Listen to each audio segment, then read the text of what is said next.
Welcome to the Del Walmsley Radio Show. Del challenges the status quo, questions everything, and empowers you to return to your core beliefs to make your life better. If you're ready to hear the truth and get your roadmap to the lifestyle you really want, the next hour will change your life. And now your host, self-made millionaire, national award-winning investor of the year, CEO and founder of Lifestyles Unlimited, Del Walmsley. Welcome to the Del Walmsley Radio Show, where the hype ends and the help begins. I'm your host, Del Walmsley, and as always, we're working on your financial freedom. My friends, today I want to talk about the turning point. Yes, the turning point. It's that point in your life when you realize that your life isn't fulfilling. When you realize you're living a life of quiet desperation. When I think this through and I think of the 50,000 plus clients we've had and the thousands that I've personally dealt with, I realize that there are a multitude of different positions in life that can end up feeling pretty much the same way. Now, what do I mean by that? Well, I've met people that have very little money, and they feel like they're living a life of quiet desperation because they are just getting up every day and going to work and doing the treadmill. And whatever that job is, whether it's a labor job or a clerk somewhere or a register, runs a register, a grocery store, whatever it is, they get up every day and they do this job. And they're living in a relationship maybe that's not that fulfilling. You know, you find somebody that was willing to live at your same standard and quality of life. And so you have two people living in quiet desperation. I found people that had a lot of money that were working and working and working and working and working hard. Many times these people are in one or two positions. Either they own their own companies, and this is a 100-hour-a-week job because they're everything. You know, they wear every hat that they can, try to keep payroll down. They're working hard because this is their dream. And what becomes quiet desperation about it all is that they really have nothing else. They don't have any friends. They don't have any religion. They don't have that much time spent with their spouse or their children. Family time is limited because they've dedicated. And they look at it in this manner. This is my important aspect of life. The creation of this company, the creation of this product, this creation of whatever it is that you're developing is meaningful to the world, hopefully. It gives meaning to you. But one day you wake up and go, gosh, there is nothing left. And I need to transition. You know, I've read a book many years ago that had something, I don't remember the name of the book, or I'd give it credit, but it talked about the seasons of your life. And I'm in probably the next to last season of my life, if not the last season of my life. I've gone through the ones where I went through school. I went through the ones where I, worked at jobs, different labor jobs, and then worked at a health club and really developed my career as a health club executive, if you can call being a health club executive actually an executive. I went through that, and then I became an entrepreneur. I became a real estate investor, and then after I became a real estate investor, then I started consulting, and I became a consultant. And then I expanded my consulting company where I'm no longer a consultant in it, but there's massive consultants all over the country. I own real estate companies where we sell real estate to people. I own software companies that, provide products for people, all kinds of things. And I sort of in the last 5 years have stepped away from that and let other people run it. I still own it, but they run it. So it's kind of a different season. It's not like I was in there when I was building all those companies. I was working hard, long hours on those companies, thinking that was really important. That helping all these other people through my companies was very important. But then one day you wake up and go, but even that isn't enough. And that's what I'm talking about today, that, gosh, it just isn't enough feeling. And what to do when you finally feel it. I remember feeling it when I was working 12 hours a day, 6 days a week at Bally's Health Clubs. I was a supervisor. I ran 6 clubs. I was also at the time a competitive bodybuilder. So when I wasn't in the gym running the gym, I was in the gym working out, which basically left me no life at all. I worked 6 days a week, so I had 1 day a week off. I remember trying to do my laundry and go grocery shopping, and any way, shape, and form, get anything else in during that day that I wanted to do, which was almost impossible to get your whole life done in a day. And one day I just got fed up with it. I knew it was the time. It was over. It was done. And I quit. I just quit my job. I said, I can't do this anymore. And I'd done it for 12 years. I was highly successful at it. I was the same thing that every corporate America guy is. You just peaked in your company. You've got a position of authority and responsibility and pay. And that's when it hits you. When you stop climbing the ladder, and remember, when you're climbing the ladder of success, you're looking up, all you see is the butt of the person in front of you. Everybody on that ladder is above you or below you. And everybody's struggling to get by the person in front of them, to get up even higher or wait till the person in front of them dies or falls off the ladder. But one day, when you get about as high on the ladder as you believe you can get, you stop for a second and you look around. And from above on the ladder, you look out and see the world and go, man, I should be in the world. This is unbelievable how beautiful this is. How much there is to do, how many opportunities. And you start to think, your mind starts to wander. I've always wanted to do this. You fill in the blank what this is. Travel, give back. I know a guy, John Boriak, who's very much into giving back religiously. So he's always going out on these things where he goes to other countries and helps people. I don't even know the name. I can't even think of the name of it. Of course, I'm getting old and I lose words all the time now. But the bottom line is that he's out there giving, and that's what he needed. That was what was important to him. I got other friends that it's fishing. I got one friend that's all he does is fish. I've got other friends that's scuba diving. I got other friends that's travel with their wives and husbands and so forth. There's a lot of different people who have a lot of different things they want to do with their lives. And those things don't necessarily add up to making money. And that's where the disconnect is. Because when you're working and you're trying to survive financially, you can't think about Maslow's pyramid. When all you need is air, when you need air, nothing else matters. You've got to get air. When you need water, nothing else matters. You need water. When you need food, nothing else matters. You need food. It's not until you have air, water, and food you even care about social interaction. And once you have air, water, and food, then security of knowing you can provide air, water, and food forever is the next step.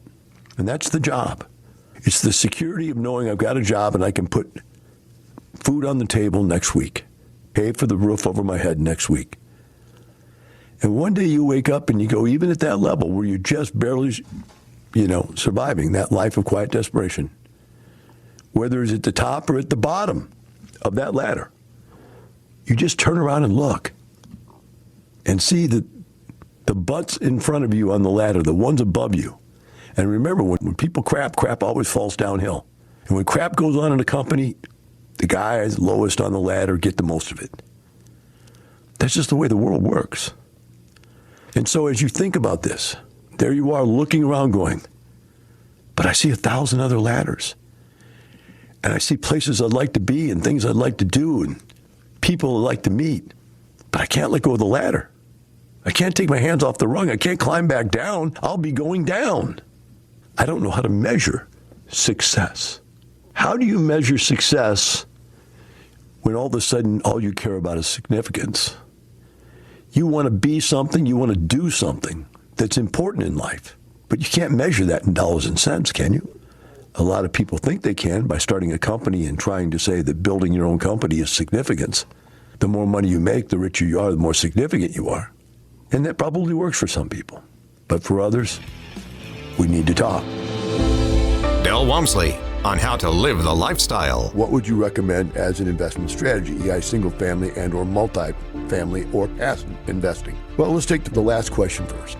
I could get you to a result with either one of those three different ways to invest, either by single family or by owning your own multifamily, small multifamily IRO deal, or by being a part of a big deal. You will get there quicker by owning your own single family or your own IRO deals. Because if you're a passive in somebody else's syndication, they're taking some portion of whatever the profit is. Now in our deals, the largest amount a syndicator can take is 20% override. So that means for every dollar you would earn, he would be getting 20 cents of your dollar as an overriding pay for putting the deal together and managing the property. He also gets a management fee, which is a company that runs the property, actually runs the property, which may or may not be the same person. Could be the same person who was a syndicator, it could be another management company. If you own your own property, you, number one, get rid of the override. whether it's a single family or a small multifamily, you get rid of the override. That's a 20% increase in your profitability right away. So if you were going to make a 10% return, you're only going to make an 8. If you were going to make an 8 passively, you're going to make a 10. If you were going to make a 100% return, you would only make 80. If you did it yourself, you'd make 100. We'll be right back with the Del Walmsley Radio Show. Welcome back to Del Walmsley Radio Show. Today we're talking about that nagging point in your life where you realize that you're living a life of quiet desperation, realizing that it's that time. I spoke in the last segment about reading a book somewhere along the way in the past about the seasons of your life and how there's different seasons. What I'm talking about today is the major click that goes off in your mind when you wake up one day and realize you're not fulfilled. And there's a nagging thing in the back of your mind saying, I want to go do some other stuff. I'm trapped into what I'm doing right now. How do I get out of this? I can't. And most of you, a majority of society rationalizes that I'm too busy working to put food on the table, take the time to go grow any of my other skills, any of my other attributes that I'd like to go expand on. And so I don't have time to go build myself a train set. I don't have time to go build myself a gym. I don't have time to even work out. I don't have time to travel. I don't have time to go scuba diving. I don't have time to go fishing. I don't have time to play enough golf to get as good as I'd like to be. And I don't have enough time to go serve my church. I'd love to go on a mission. No, that's the word I couldn't remember. I'd love to go on a mission and go to Africa or to go to wherever in the world and help impoverished people. I'd like to go start a company that creates, clean water for people in Africa, whatever it is. Whatever your mission in life is, it could be helping the inner city kids.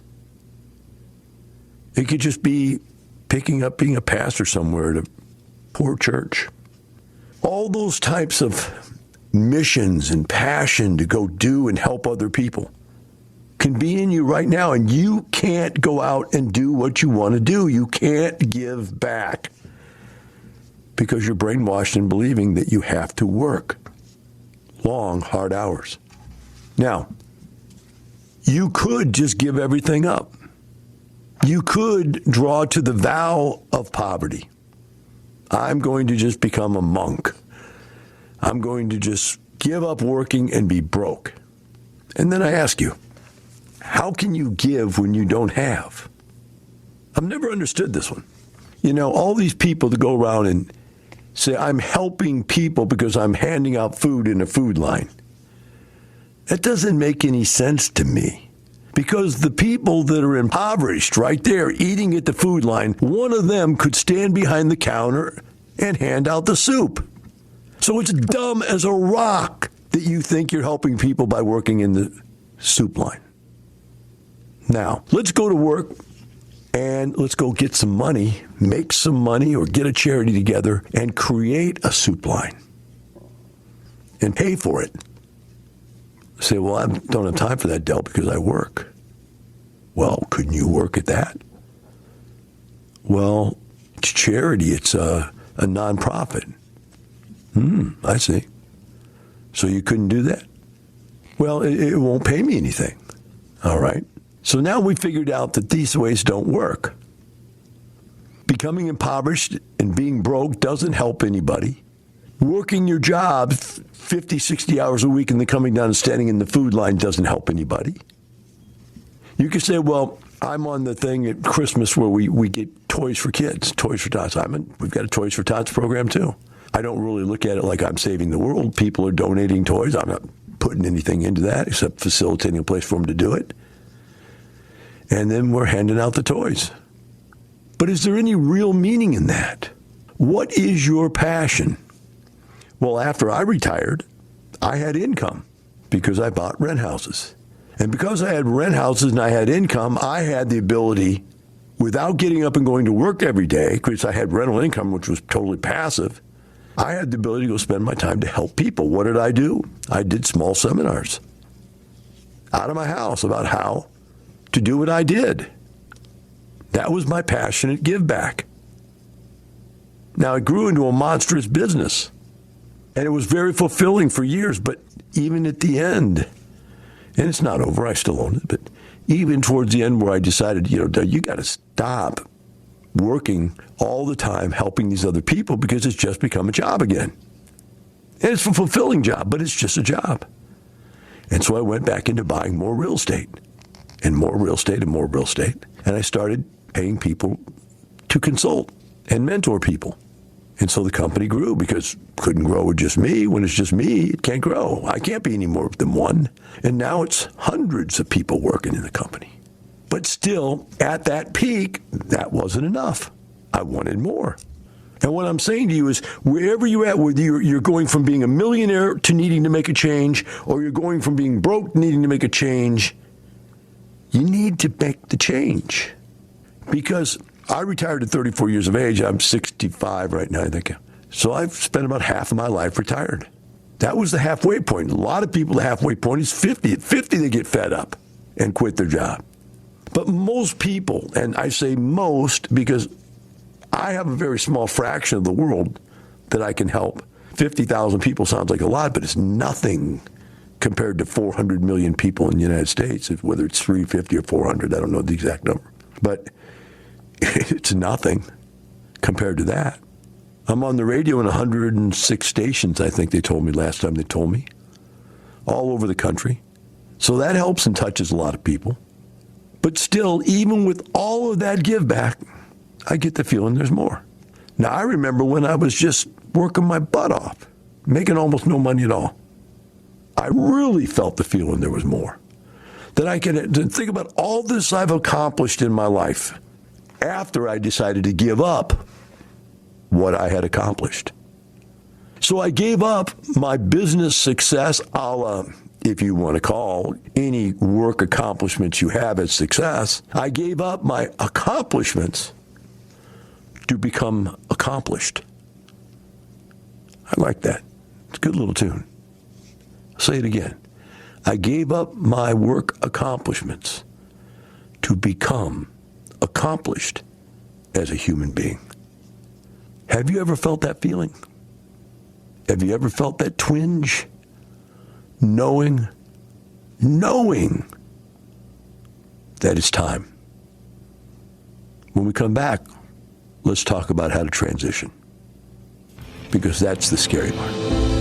Now, from the files of Del Walmsley. I started out with the rule, never spend more than the maximum you've made in any 1 year. That would be the most expensive home that I could afford.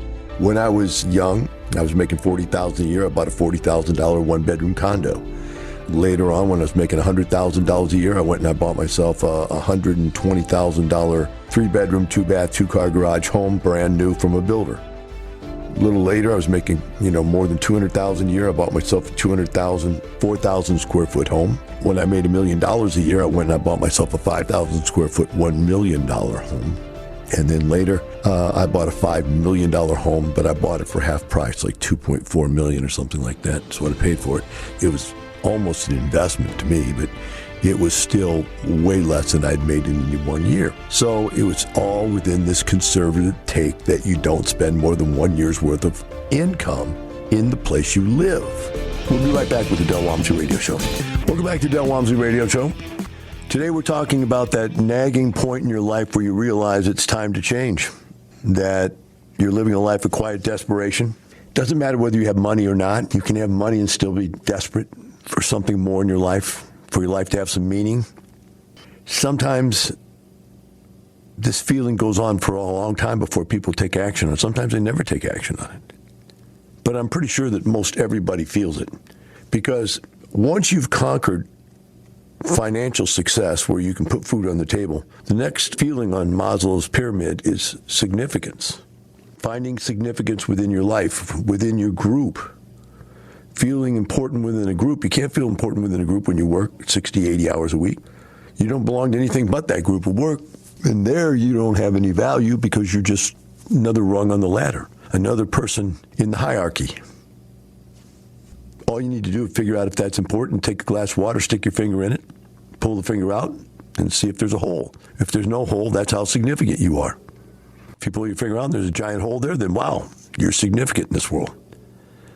So where's your significance? If they pull you out, will the company go out of business? I don't think so. If they pull you out, will anybody even really care? Maybe not. but you're fearful of it, and you don't know how to get there. So now that you know and you've made that decision, you woke up and go, man, I know there's something wrong. How do I fix it? So you start looking around and you see all these types of multi-level marketing programs, and you find all these self-help gurus telling you to run into the wall. Tony Robbins, fire, ready, aim. Just do something. Doesn't matter if you lose money. Failure, here's a guy that owns the Mavericks. Failure, if you're not where you want to be right now, you haven't failed enough times. Keep failing. Someday you'll get something. Blah, blah, blah, blah, blah. But you don't have the resources to fail 2 or 3 or 4 times. You're broke. You're starving. You destroyed your family. These guys are all talking about failing when they're 18 years old and failing to get off their bike correctly. They start companies where they have nothing invested, nothing to lose, and they don't own anything or have anything of importance in their life. They're just spitting in the wind, hope it doesn't hit them. That's not you. You've got a family. You've got responsibilities. You can't afford to be selfish enough just to leave all your responsibilities and go try something. Yet there's a lot of people out there that tell you to do that. I read a book just the other day and talked about, you should just do it. I said, yeah, thank you, Daddy, for letting us starve. Hey, Daddy, can we please turn the electricity back on again, Daddy? Can we get the water running again, Daddy, please? Mommy, why did Daddy leave? Why did he leave you here? So you can work 60, 80 hours a week to try to support us and not be around to take care of us? Why? Because Daddy wanted to get what he wanted. He wanted it for himself. He was selfish. No. Wow. That doesn't work. So you go through all these mental gyrations and frustrations and wonder, how? How do you do it? Number one, I'm afraid it can't be done, but I've seen people do it. Number two, I don't know how to do it. Well, my friends, I'm going to tell you how to do it. You start small. You build passive streams of income on the side. Buy one rent house. If you don't know how to do it, you can't figure it out, go, wow, it takes too much money. Hey, there are ways to buy rent houses with next to nothing down. Now, we don't do it every day. We used to do it every day, but now it's harder to do. But you can buy a house, go to a seminar, learn how to do it. Learn how to buy a house for very little down. Buy your first rent house. Learn how to manage it so the tenants don't tear it up. Learn how to screen your tenants. Now you've accomplished some new skills. But that house, that rent house, will give you income for the rest of your life unless you sell it. You've added something to your life. $300 to $500 a month for the rest of your life. That's one. And I guarantee you, when you feel that $300 to $500 a month come in, oh my gosh. I just got 7 checks in yesterday. I know it was on the first. 7 checks came in. Unbelievable. So what did I do? Well, I'm in contract for 2 more properties. So I'll have 9. Wow. And I'm in no hurry. I don't have a hurry or rush, but each one of those add to my life, the quality of my life. And I'm not talking single-family homes. I'm talking large investments. But for you, that single-family home might as well be a large investment, because if you look at the amount of passive income you have in your life right now, how much money comes in the mailbox every day or every year for you now or every month? It's probably nothing. Now, if you had $500 a month coming in, that would be something. But what I guarantee you is that the skill set you had to learn to be able to buy the one and how to operate the one, that skill set is duplicatable to the fact that you can go buy another one and another one and another one and another one. Now, you start small and you build to where you need to be. Very quickly, I was able to replace my income. So I worked in a health club. I made $70,000 a year as a supervisor. I ran 6 clubs. That's all they paid me. Of course, that's 35, 40 years ago, so I don't know what that's comparable to today. $70,000 a year, but after you take out the taxes, I was in the 30% tax bracket. Plus, I had 7% Social Security and Medicare, so I took out 37%. That left me only $44,000 a year, and you divide that by 12, and that's $36.75. And if you take out insurance, that makes it about $3,500 a month. That's all I was actually taking home, was $3,500 a month. Well, at $500 a house, see how many houses I have to have here, a little quick calculation. 3,500 divided by 500, and math says 7. 7 houses later, I had replaced my income. 7. Isn't that bizarre? 7 houses later, you could replace your income. It's amazing. That was my income. Your income might be higher. And with inflation the way it is today, I'm sure most people's income are higher now than what they were 30 years ago. But you have to see the difference. The cash flow now is $500 a month. My cash flow was $220 a month per house.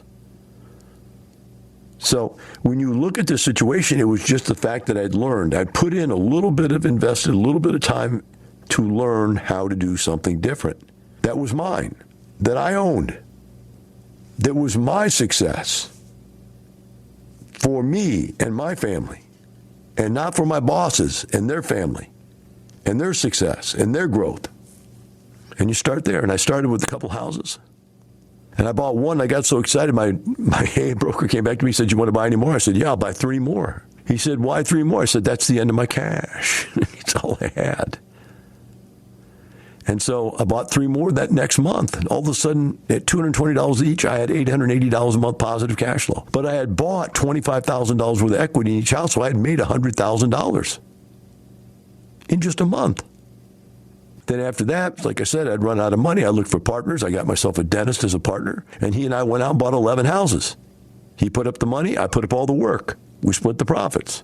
And then he and I went into fourplexes. We bought fourplexes. And then I got another lady who was single and wanted some passive income, so she put up the money. We bought 4 more fourplexes. So you add that up very quickly, and what are you looking at? You're looking at 11 houses plus my 4. That's 15. You look at 4 fourplexes with her, which is 16 more. That's 31. And fourplex with him is 35. And then I had another guy come along and said, "Man, this is cool. I want to do it too." And so I went out and bought 5 duplexes with him, which is another 10 units, which is now 65. And he got so excited about how much money we made on that, he went with me and we bought 15 more duplexes, which was another 30. So now we're at 85. And he and I were so excited about how much we made with that, we went out and bought 45 single-family houses. They were townhouses, all in the same subdivision, 45 townhouses, which put us over 100 houses. Boom. There I was. No time at all. I was a small-time entrepreneur with 100 houses. Not too many people have 100 houses. A lot of people tell you do. I hear people on the radio all the time lie and say they have 100 houses. And I can guarantee you they don't. Because I know the people, and I know they're lying. But I really did. And I can prove it. So watch out for these people on the radio lying, telling you they have 100 houses, because they don't. Nobody owns 100 houses, unless he's a lunatic like me. Now, from the files of Del Walmsley. Something I found off the internet says entropy. The idea of entropy comes from the principle of thermodynamics dealing with energy. It usually refers to the idea that everything in the universe, and that is everything in the universe, eventually moves from order to disorder. And entropy is a measurement of that change. Wow, I love that. Everything moves from order to disorder. Man, just the definition, just the fact. I mean, there it is. There's a fact right there in front of you. Everything in your life moves from order to disorder. It's the natural way of the universe. So if you're not aware of that, if you're not planning in some way to reverse that entropy, it's going to take you out. We'll be right back with the Del Walmsley Radio Show. Welcome back to Del Walmsley Radio Show. Today we're discussing that point in your life, that nagging point in your life when you wake up and realize you're living a life of quiet desperation, and you start to look around, start looking for solutions. How can I get out of the rat race? And the first thing I think you need to understand to be able to get out of the rat race is the definition of retirement that I made up, and now 50,000 people believe in. I started this mission 30 years ago to get to you guys, to help you see the light. The definition of retired is when you have as much passive income as you have with your earned income, as earned income. Now, if you wanted to quit, you could. You've now bought your life back. You now have enough income to quit without losing anything, without going backwards. Yet, you may elect not to quit. I elected to quit, but someone else and other people I know have not. They've just cut back. I had a couple dentist guys that I consulted. I said, look, you've got this passive income out here. You're investing with me passively. You've got that, but You've got all these skills. You paid to become a doctor. And, you want more time for your church. You want more time for your family. I get that. Well, why don't you just figure this point out? As a dentist or as a doctor, there are things that you do. 20% of what you do creates 80% of the income you earn. The other 80% can be done by somebody else. So you don't need to clean any teeth. You don't need to do any inspections. You don't need to do anything. You don't even really need to fill cavities and stuff. All that can be done by a nurse. You don't need to do that. Or get yourself a aspiring young dentist that needs to come in and do some apprenticeship or whatever you call it as a doctor, where you come in and work for a while. But you do the big stuff. You do the oral surgery. You do the stuff where you get paid the big bucks. Maybe the crowns, whatever it is that makes the big money. And he did that, and he cut back first to 4 days a week, and then he cut back to 3 days a week. And, he was making as much money working 3 and 4 days a week. This is the same phenomenon I found when I went from Bally's working from 6 days a week down to 4. And by the way, there's somebody out there right now telling you that very same story, that he went from 6 days a week to 4. That guy's a liar. Have him prove it. Tell him to prove it. I can prove my stories. He's stealing my stories. I can't believe that somebody on the radio is actually stealing my stories and saying they're his. Now, this guy used to work for me, but the bottom line is he's lying. So I went from working 6 days a week to 4 days a week, and I actually became a better salesman. I made more money. I actually won sales contests because I was fresh. We worked 12 hours a day there at the health club. 12 hours a day, 4 days a week is 48 hours. That's still a lot of hours. But other guys were working 5 and 6 days a week at 12 hours a day. And you know what happens. A lot of the day, you're just winging it. You're just sitting there in your chair, daydreaming and hoping the day will get over with, and you're tired and you're not aggressive. And all that went away when I knew I had to get 6 days worth of work in on 4 days a week. Now, think about this. When you get ready to go on a trip and you've got a month's worth of stuff in front of you got to get done, you're going to be gone for 2 weeks, guess what you do? You get all that stuff done within 3 or 4 days before you leave. And when you come back, you catch up anything that you couldn't anticipate that came out of nowhere, and you fix it. So you didn't need those 2 weeks. You didn't realize it, but you didn't need them. Well, what if you figured that out the rest of your life? That you don't need to work the hours you're working at your job right now to sustain your family. Now, throw in enough income to be able to cover it anyway, and then it doesn't even matter. Now, what you've really done is double your family's income. And remember, you're on that ladder of success, and the ladder, it's got a guy in front of you, and he's farting down on your head, telling you, no, stay down, stay down, stay down. I'm going up. You can't get by me. Now, all of a sudden, that guy's not there. Now you're on your own ladder. There's nobody in front of you. You want to go higher? You don't think 5 houses is enough? Buy a 6th one. You don't think 6 enough? Buy 12. No one stop you. There's no one on top of the ladder. And by the way, ladies, there's no glass ceiling to this ladder. Minorities, there's no glass ceiling to this ladder. This ladder doesn't care what nationality you are, what race you are, what age you are. I retired at 34 years of age. You can't say that in corporate America. So it's time now for you to consider buying back your life from corporate America. It's time to let that nagging feeling that's in your gut and you know it's there, to let it come out, to start taking action towards freeing the spirit that you have. It's freeing all your talents that have never been utilized. It's time for you to become significant. It's time for you to stop doing it for other people. It's time for you to do it for yourself and your family. It's time to get out of the cubicle, off of the lawnmower, out of the ambulance, and create a life for yourself. It's time to get out of the boardroom and the stock exchange and the office. It's time to get out of all those and create some significance in your life. It's time for you to utilize the talents that you have that have never been cultivated because you had to get up and go to work. You know who you are, and you know that I'm right, and it's burning a hole in your stomach right now as I bring this up. You know it. You know who you are. And this, I know, show's got to be irritating as can be. Right now, you've got to be hating me to death because I'm making it clear that I see it, and you don't want to admit it. But just because you don't want to admit it doesn't mean it's not there. You are fed up, you're tired, you're overworked, you're underappreciated, and it's time for a change. It's time for you to buy your life back from corporate America, to be able to do what you want, when you want, with whoever you want, and have the money to do it. That's what it's time for in life. And it's time for you to start doing it and taking action on it. But there's no one that can help you if you won't help yourself. If you're laying at the bottom of the ditch and somebody throws a rope down to you and you won't grab it, if you won't take the lifeline, no one can save your life. Now, from the files of Del Walmsley. The world needs worker bees. If the world doesn't have that, the world will fall apart. You can see what happened during the pandemic. They gave people an opportunity to make money without working.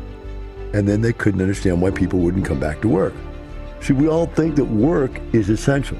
Work isn't essential. Money is essential. And if you could find a way to have money without working, a very high percentage of us wouldn't work. I think of myself as a pessimist. I look at everything from the negative side of things. I've been that way my whole life because I was born 200-pound fat kid with Coke bottle glasses and a flat top haircut and no friends. And so I had to go out and build a life for myself that I was happy with. Have a wonderful day. We'll see you tomorrow.